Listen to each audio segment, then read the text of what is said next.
Bapa di dalam surga, kami mengucap syukur untuk hari ini. Kami percaya Engkaulah pertolongan kami yang kuat. Dan apapun yang terjadi, kami tetap kuat bersamamu ya Tuhan. Berfirmanlah ya Bapa, firman yang menguatkan kami supaya kami tahu apa yang harus kami lakukan sesuai kehendak-Mu dan kami boleh menyukakan hati-Mu. Urapi hamba-Mu untuk menyampaikan kebenaran-Mu, pakai lidah bibir hamba-Mu untuk menyampaikan apa pesan-Mu bagi kami semua. Dan Roh Kudus biarlah Engkau buka hati kami agar kami boleh mengerti kehendak-Mu dan boleh melakukannya. Terima kasih Bapa, di dalam nama Tuhan Yesus Kristus kami berdoa. Haleluya. Amin. Selamat pagi Bapak-bapak yang dikasihi Tuhan.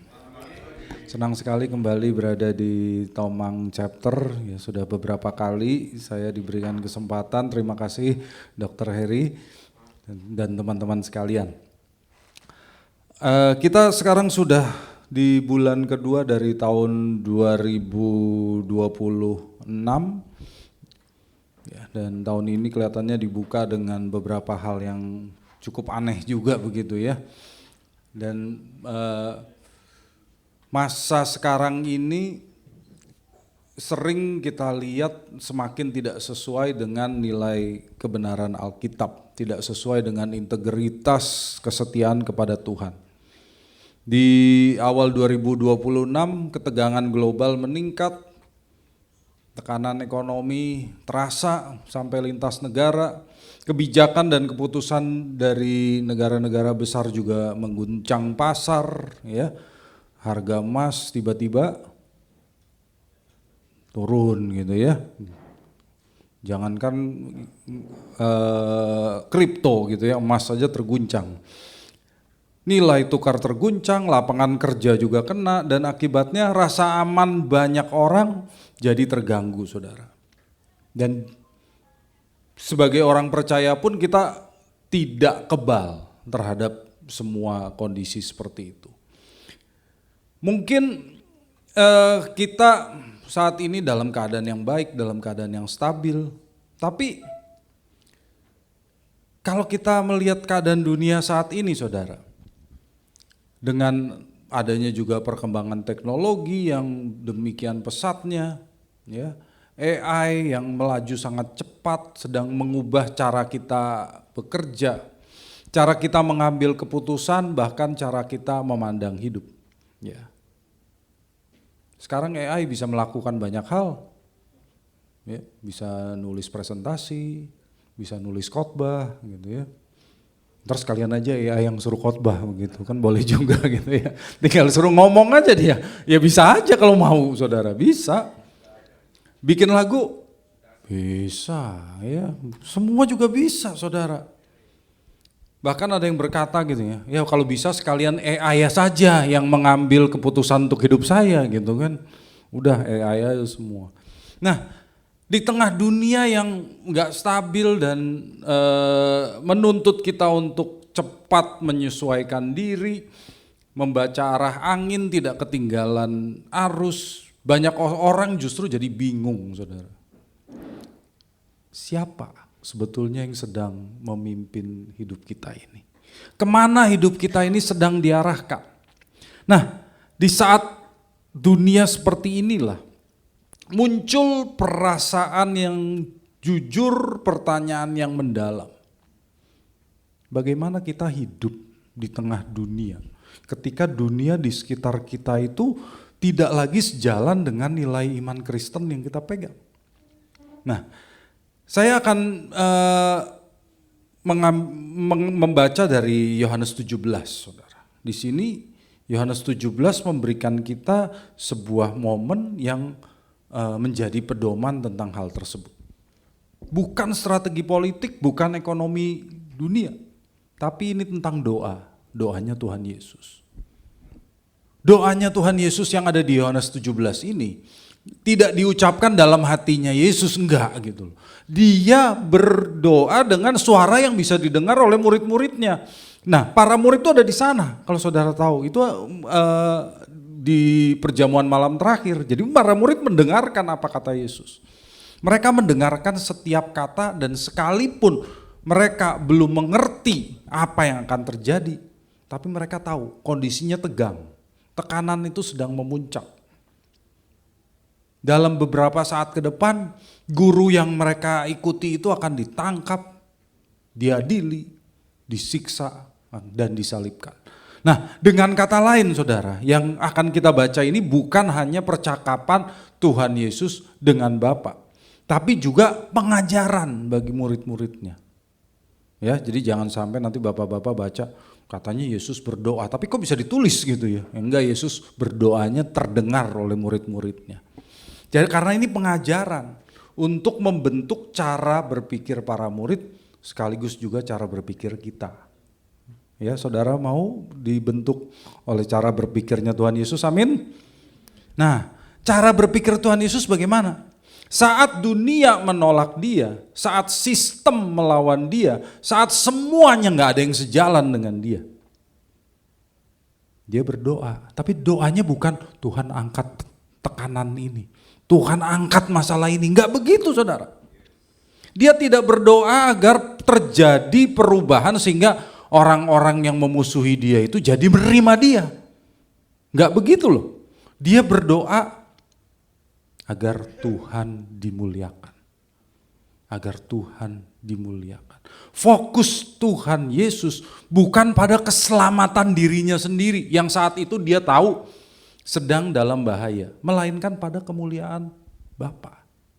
Nah, maka ketika kita membaca apa yang tertulis dalam Yohanes 17 ini bukan doa rahasia ya, tapi kita sedang membaca doa yang diwariskan oleh Tuhan Yesus supaya setiap orang percaya di semua generasi tahu bagaimana harus hidup ketika dunia tidak sejalan dengan prinsip firman Tuhan.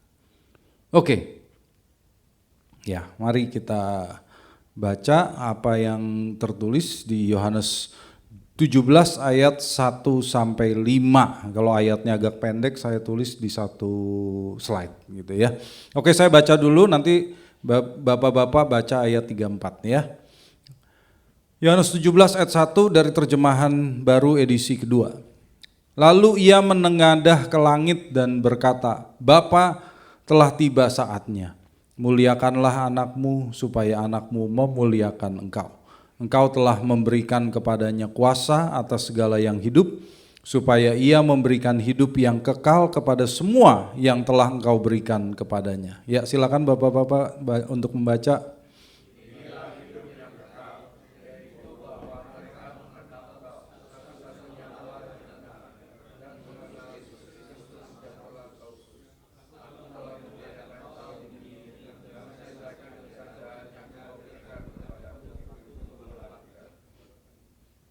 Ya, kita baca bersama-sama ayat 5. 1, 2, 3. Dan sekarang ya Bapa, muliakanlah aku di hadiratmu sendiri dengan kemuliaan yang kumiliki di hadiratmu sebelum dunia ada. Bapak-bapak yang dikasihi Tuhan, ada beberapa hal yang ingin saya sampaikan dari bacaan kita hari ini. Yang pertama adalah dalam segala hal kita dipanggil untuk memuliakan Tuhan. Katakan memuliakan Tuhan. Dalam doa Tuhan Yesus yang terdengar oleh para murid ini, dia membuka dengan satu kesadaran yang sangat jernih, ya. Telah tiba saatnya, telah tiba saatnya. Artinya Tuhan Yesus nggak menyangkal bahwa ada masalah, ada tekanan. Dia tahu kondisi sedang tidak bersahabat dengan dia. Dia tahu penderitaan tidak bisa dia hindari. Sebentar lagi dia ditangkap, dia tahu. Namun yang mengejutkan, fokus Tuhan Yesus bukan pada kondisi yang tidak menyenangkan itu. Fokus Tuhan Yesus bukan pada penderitaan yang akan dia hadapi, bukan pada tantangan dan penderitaan dan semua kesakitan yang akan dia terima. Fokus dia apa? Kemuliaan Bapa. Kemuliaan Bapa. Jadi di saat yang paling gelap seperti ini Tuhan Yesus tidak berkata, Bapa lindungi aku, selamatkan aku. Enggak. Bapa jangan sampai aku disalib. Enggak. Tapi apa? Permuliakanlah anakmu supaya anakmu mempermuliakan engkau. Muliakanlah anakmu supaya anakmu memuliakan engkau. Jadi sekalipun pertaruhannya itu nyawa, Yesus menunjukkan bahwa tujuan hidupnya tidak pernah berubah. Ini mengajarkan para murid dan juga kita bahwa memuliakan Tuhan itu tidak tergantung situasi, saudara. Dalam keadaan aman, dalam keadaan tertekan, dalam keadaan kita disukai, dalam keadaan kita dibenci, diterima maupun ditolak, tujuan hidup orang percaya sama, yaitu apa? Memuliakan Tuhan. Amin. Jadi di sini jelas Tuhan Yesus menegaskan apa yang ditulis di ayat 4. Aku telah memuliakan engkau di bumi dengan menyelesaikan pekerjaan yang engkau berikan kepadaku untuk kulakukan. Bapak-bapak, Tuhan Yesus memuliakan Bapa di bumi dengan menyelesaikan pekerjaan yang diberikan Bapa kepadanya untuk dilakukan. Kalau dia menyelesaikan pekerjaan, ini bicara soal kesetiaan, ya. Jadi dia memuliakan Allah dengan setia melakukan pekerjaan Bapa di bumi. Memuliakan Allah itu adalah kesetiaan untuk menyelesaikan pekerjaan yang dikehendaki Allah. Sekalipun prosesnya berat, sekalipun dunia juga melawan dia. Nah, apakah kita juga mempunyai pekerjaan yang diberikan Allah bagi kita? Pasti ada, saudara. Dan pekerjaan yang dipercayakan Allah bagi kita itu memang belum tentu sesuatu yang kesannya besar, belum tentu. Itu bisa merupakan tanggung jawab yang diberikan Tuhan hari ini. Ya, dalam bisnis kita, dalam pekerjaan kita, dalam keluarga, dalam pelayanan, atau panggilan lain yang sedang kita jalani. Sebagai pengusaha, sebagai bos, jadilah bos yang baik. Ya, lakukan apa yang semestinya dilakukan oleh bos terhadap karyawannya. Sebagai suami, jadilah suami yang baik. Lakukanlah apa yang semestinya dilakukan oleh suami terhadap istrinya. Orang tua terhadap anak-anaknya. Demikian juga tentu sebaliknya, anak-anak terhadap orang tuanya. Intinya setia melakukan pekerjaan itu karena itulah yang Tuhan percayakan kepada kita. Sekalipun kita nggak dapat pengakuan mungkin. Ya, sekalipun kita tidak dapat recognition dari manusia, tapi percayalah bapak-bapak, sekalipun kita nggak dapat pengakuan dari manusia, menyelesaikan apa yang Tuhan percayakan kepada kita, itulah kehendak Tuhan. Ya, jadi lakukan saja dengan hati yang benar. Nah, mungkin contohnya begini, ada seorang profesional Kristen di sektor keuangan yang ditugasi untuk menyelesaikan laporan risiko bagi sebuah klien. Ya. Dan di laporan itu ada bagian yang sensitif, ada potensi kerugian jika pasar bergerak berlawanan. Angkanya nyata, angkanya benar. Namun atasannya tuh meminta, itu risikonya kamu pindahin ke bagian lampiran, ya, fontnya dikecilin. Nah, proyeksi keuntungannya kamu tonjolin, itu taruh di depan. Gak ada kebohongan, saudara. Ada kok, semuanya tetap ada di situ. Tapi tujuan melakukan itu apa?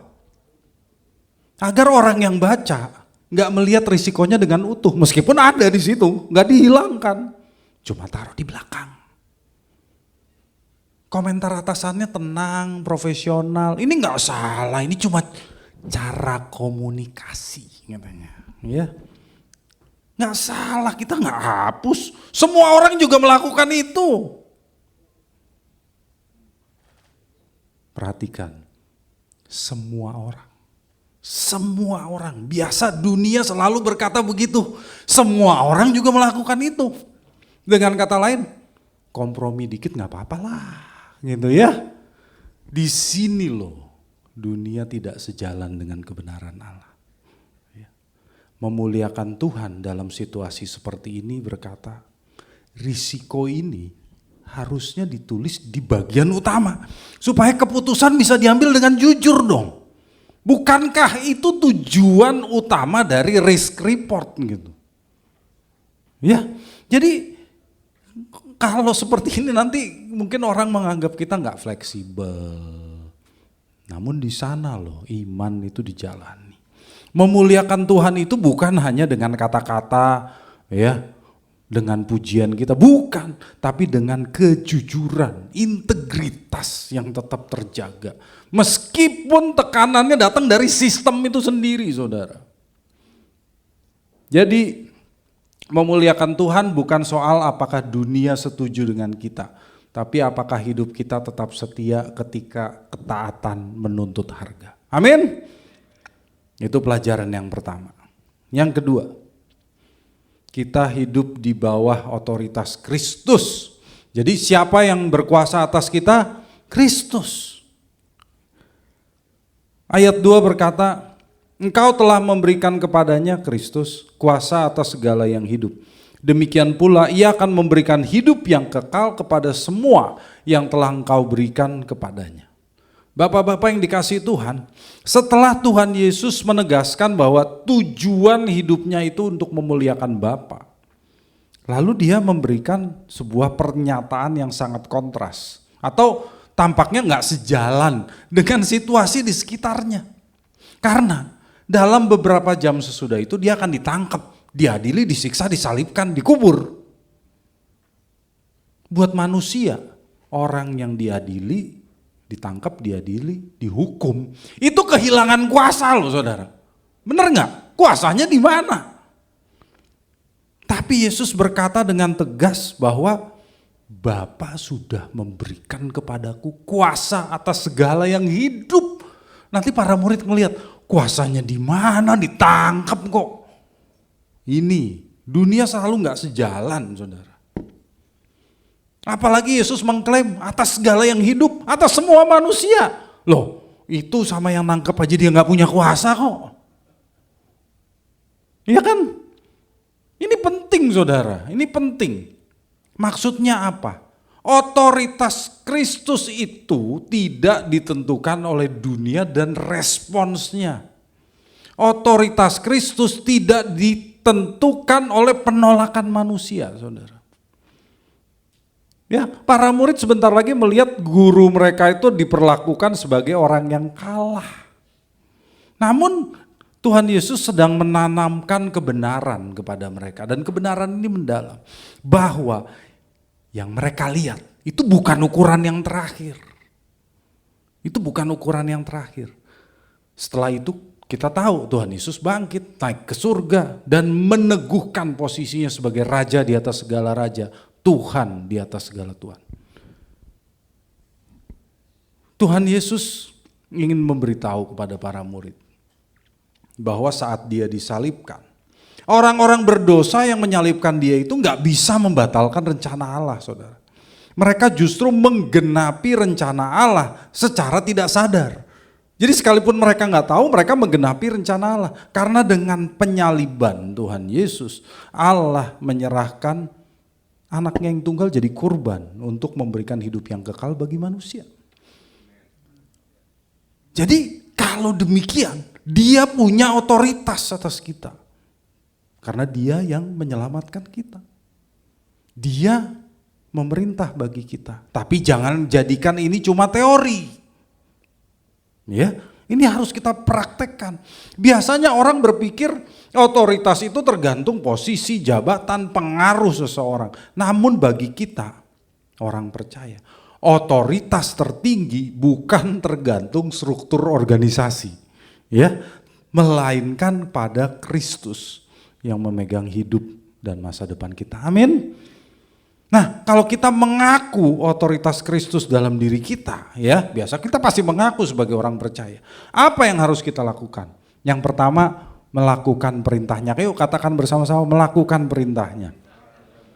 Tuhan Yesus sendiri berkata di Lukas 6 ayat 46, mengapa kamu berseru kepadaku, Tuhan, Tuhan, padahal kamu tidak melakukan apa yang aku katakan.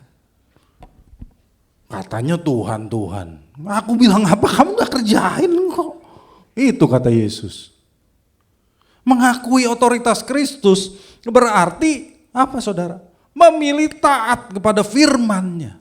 Memilih taat kepada kehendak-Nya sekalipun dunia memang gak sejalan dengan kita. Saat ketaatan tidak populer, tidak sejalan dengan arus sekitar kita, kita tetap taat. Ketika lingkungan kita mendorong kita untuk adjust, menyesuaikan diri supaya kita bisa diterima, apa yang kita lakukan? Apakah kita tutup mata saat kita melihat ketidakjujuran, saat kita melihat ketidakadilan kita pura-pura nggak tahu? Kita ikut arus buat apa? Demi keamanan aku dan kau. Apa begitu? Atau diam aja lah supaya nggak usah repot. Saya males dibikin ribet sama orang gitu ya. Udahlah biarin aja lah. Apa begitu? Atau kita berkata, Tuhan, apa yang Tuhan kehendaki dari saya?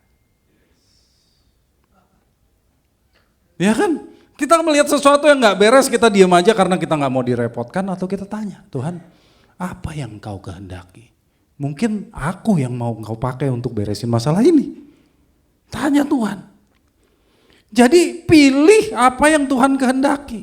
Bukan apa yang aman, apa yang nyaman bagi kita.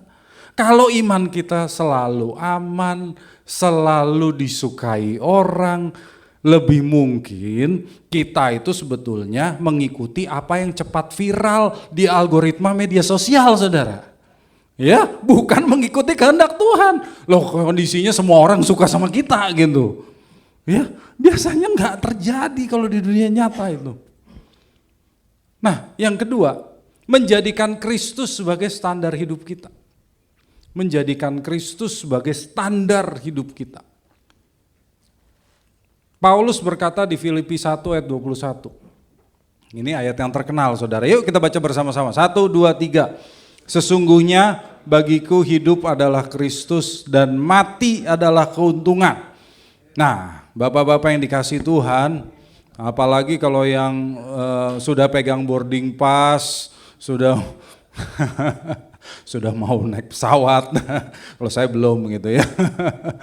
Udah, bagiku hidup adalah Kristus, mati adalah keuntungan. Haleluya gitu ya. Nah, mungkin yang ditonjolkan apa, saudara? Betapa sukacitanya nanti kita di surga, gitu kan? Tapi hari ini kita nggak mau lihat itu, kita mau lihat apa yang dikatakan Paulus di bagian pertama, yaitu apa? Hidup adalah Kristus. Hidup adalah Kristus. Artinya segala sesuatu yang kita pikirkan, kita lakukan, kita harapkan harus terarah pada Kristus. Amin. Segala sesuatunya untuk memuliakan Dia. Dia pusat kehidupan kita.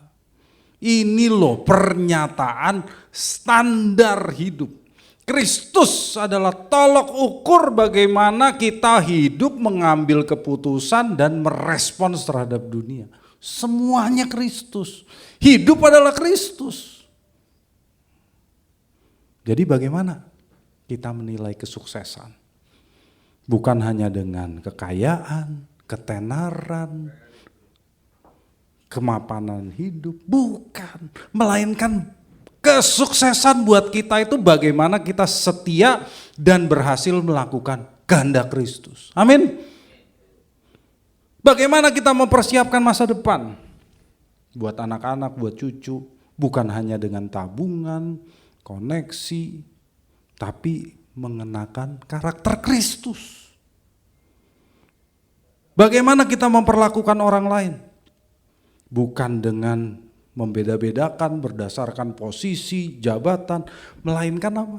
Mengutamakan kasih, keadilan, dan kerendahan hati. Seperti Kristus. Nah itu loh, Kristus jadi standar hidup kita. Ketika hidup kita berstandar Kristus, hidup kita itu mungkin gak dilihat orang sebagai hebat, paling sukses. Di mata dunia gak terlihat seperti itu. Kita juga posting di media sosial gak dapat banyak like. Gitu loh ya. Kalau bapak-bapak mungkin nggak banyak main sosmed nih, mainnya apa Facebook kali ya. Kalau anak-anak zaman sekarang kan mainnya bukan itu, mainnya TikTok gitu ya. Ada yang punya TikTok? Nah, enggak kan, lihat umur lah gitu ya. Nah, Tapi yang terpenting bukan kita disukai orang, tapi apakah kita berada di arah yang benar di hadapan Tuhan. Ya, nggak disukai orang, nggak dapat like dari orang, nggak apa-apa. Yang penting kita di like oleh Tuhan. Itu yang terpenting. Yang ketiga, kalau kita hidup di bawah otoritas Kristus, Bapak-bapak, kita tidak takut. Katakan, kita tidak takut. Kenapa nggak takut? Nah, pertanyaannya kan begitu kan? Kenapa nggak takut? Karena kita percaya Kristus berkuasa dan Dia menopang segala sesuatu. Ya, itu standar kita. Ibrani 1 ayat 3. Dialah cahaya kemuliaan Allah dan gambar keberadaan Allah yang sesungguhnya, dan menopang segala yang ada dengan firman-Nya yang penuh kekuasaan. Setelah selesai mengadakan penyucian dosa, Ia duduk di sebelah kanan yang maha besar di tempat yang tinggi. Bapak-bapak yang dikasihi Tuhan, Kristus tidak hanya punya otoritas rohani atas diri kita, tapi Dia punya otoritas penuh atas hidup, sejarah, masa depan dunia ini. Karena firman Tuhan berkata segala sesuatu ditopang oleh-Nya. Semua.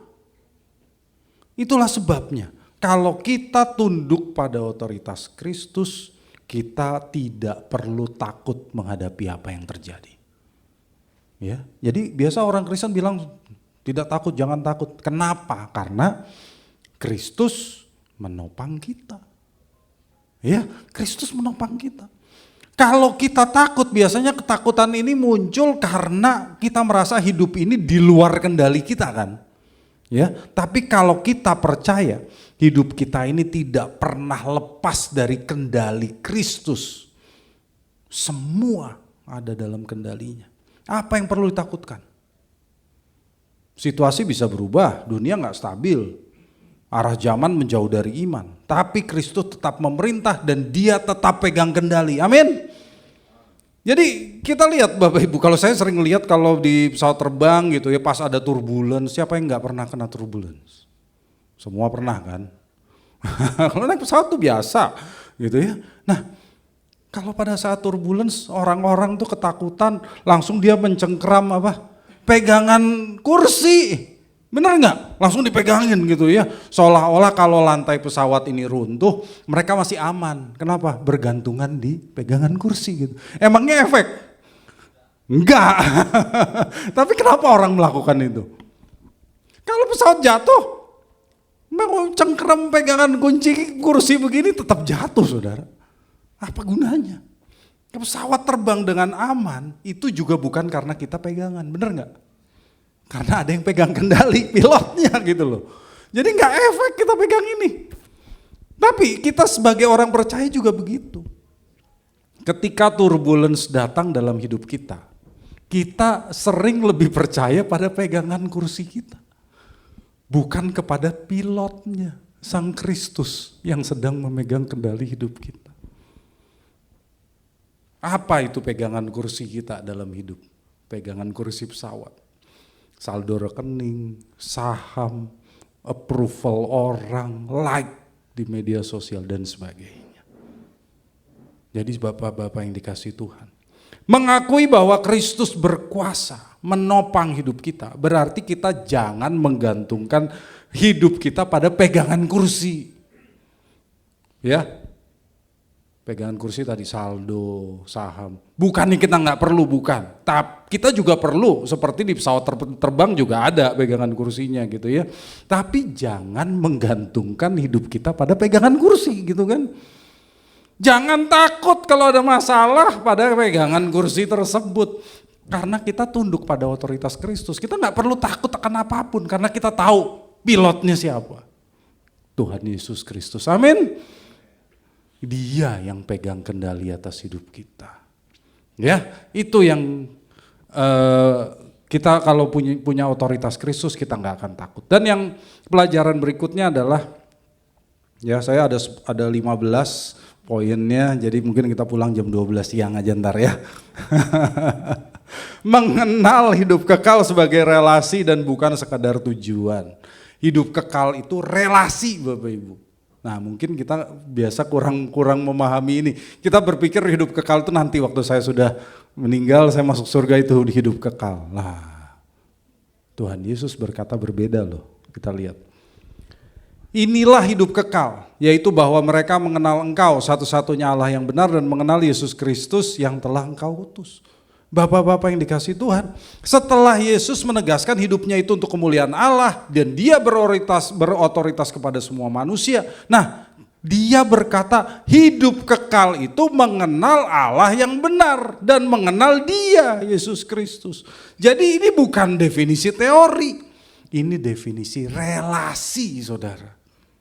Hidup kekal itu bukan teori, relasi. Jadi hidup kekal itu bukan sekedar hidup selama-lamanya setelah kita mati. Bukan, tentang hidup bersama Tuhan. Mulai sekarang itu loh hidup kekal, saudara. Amin. Hidup kekal itu hidup yang berkualitas. Katakan hidup yang berkualitas. Saudara mau hidup yang berkualitas, amin?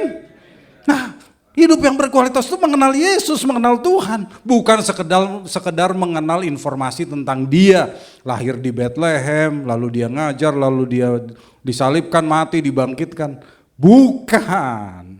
Bukan sekedar mengenal rutinitas pelayanan. Bukan juga. Mengenal Tuhan adalah persekutuan dengan dia. Bersekutu dengan dia. Berjalan bersama dengan Tuhan. Membiarkan hidup kita dibentuk oleh kehendaknya. Nah itu namanya mengenal Tuhan, saudara. Jadi hidup kekal bisa kita alami kapan? Sekarang. Ketika kita mengalami persekutuan dengan Tuhan, itulah hidup kekal itu. Hidup kekal itu bersekutu bersama dengan Allah selamanya. Loh, gak usah ditunggu waktu kita mati, mulai dari sekarang dong kita bersekutu dengan Allah.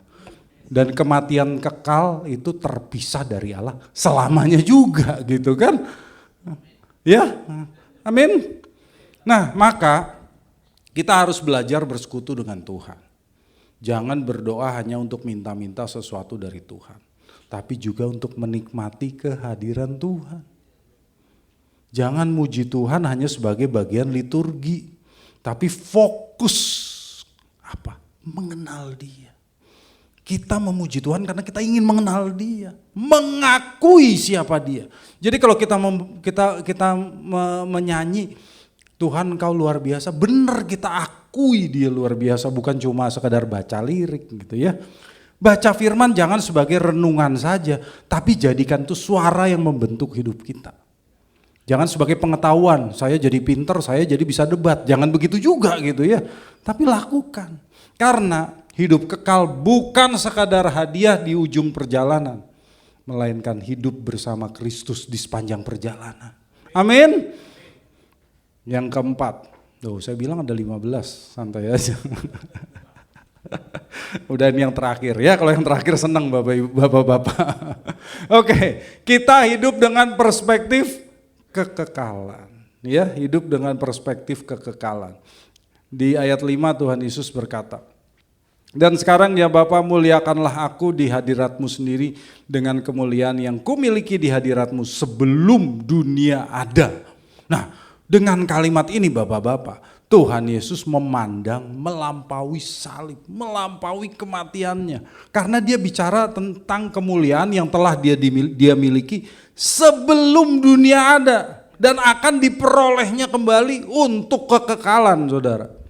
Ini menunjukkan hidup dan pelayanan Yesus digerakkan oleh perspektif kekekalan. Dia gak cuma berpikir hidupnya di dunia yang hanya sekitar 33 tahun.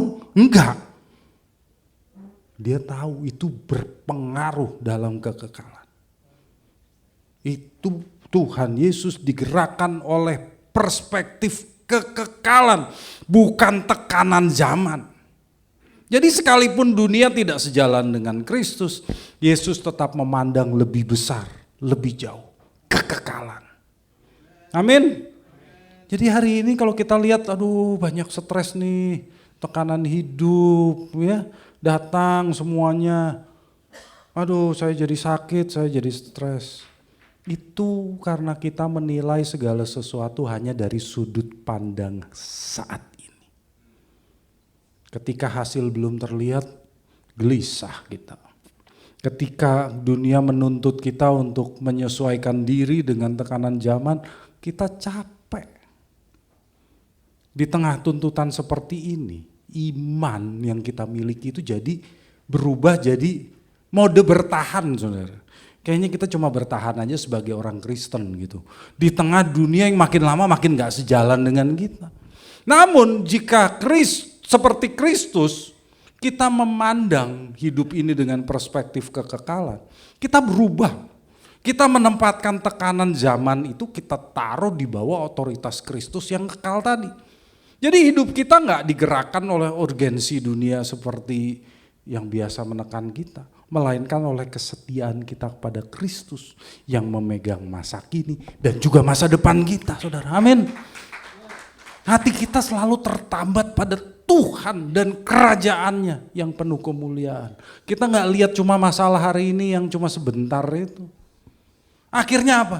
Gak ada yang perlu kita khawatirkan. Bukan karena hidup ini selalu mudah, enggak, hidup ini susah. Tuhan Yesus juga tahu, dia pernah jadi manusia, saudara.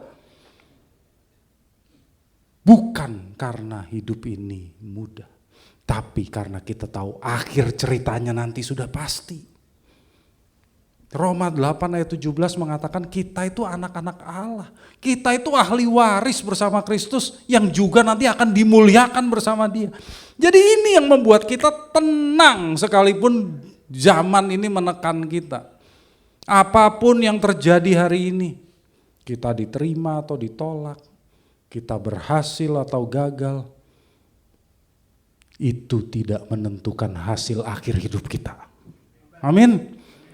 Masa depan orang percaya tidak berakhir pada saat ada tekanan, tetapi kita tahu apa akhirnya, kemuliaan bersama Kristus. Amin. Karena itu kita gak perlu hidup dalam kecemasan, kita punya pengharapan yang teguh di dalam Kristus. Karena hidup kita bukan milik zaman ini, tapi milik Kristus yang membawa kita kepada kemuliaan. Saudara mau mendapat kemuliaan bersama Kristus, amin. Berikan kemuliaan buat nama Tuhan, tepuk tangan buat Tuhan.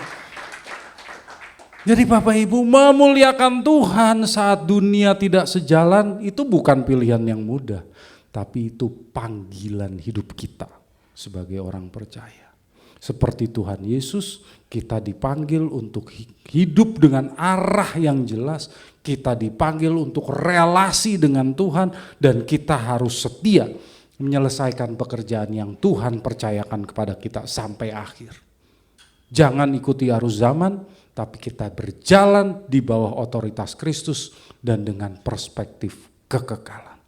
Jadi dunia boleh gak sejalan dengan kita, tapi hidup yang memuliakan Tuhan tidak pernah sia-sia. Amin. Mari kita tunduk kepala, kita berdoa. Bapa di dalam surga, kami mengucap syukur buat renungan pada pagi hari ini. Ajar kami untuk sungguh-sungguh hidup memuliakan nama-Mu ya Tuhan. Itulah yang menjadi tujuan kami. Karena kami tahu ya Bapa, pada akhirnya Engkau akan menerima kami dan memuliakan kami bersama dengan Tuhan Yesus Kristus. Ampuni kami ya Bapa kalau selama ini kami masih memiliki ketakutan, kekhawatiran, dan ajar kami untuk lebih menyerahkan hidup kami kepada pemeliharaan-Mu, kepada perkenanan-Mu, karena kami tahu ya Tuhan, Engkau senantiasa ada bersama dengan kami, Engkau menopang hidup kami, sehingga tidak ada yang perlu kami takutkan atau khawatirkan, karena kami tahu pada akhirnya nanti kami akan menang bersama dengan Engkau. Terima kasih Bapa, biarlah firman ini Engkau menteraikan dalam hati kami supaya kami bisa melakukannya dalam kehidupan kami dan hidup kami makin memuliakan nama-Mu. Di dalam nama Tuhan Yesus Kristus kami berdoa. Amin.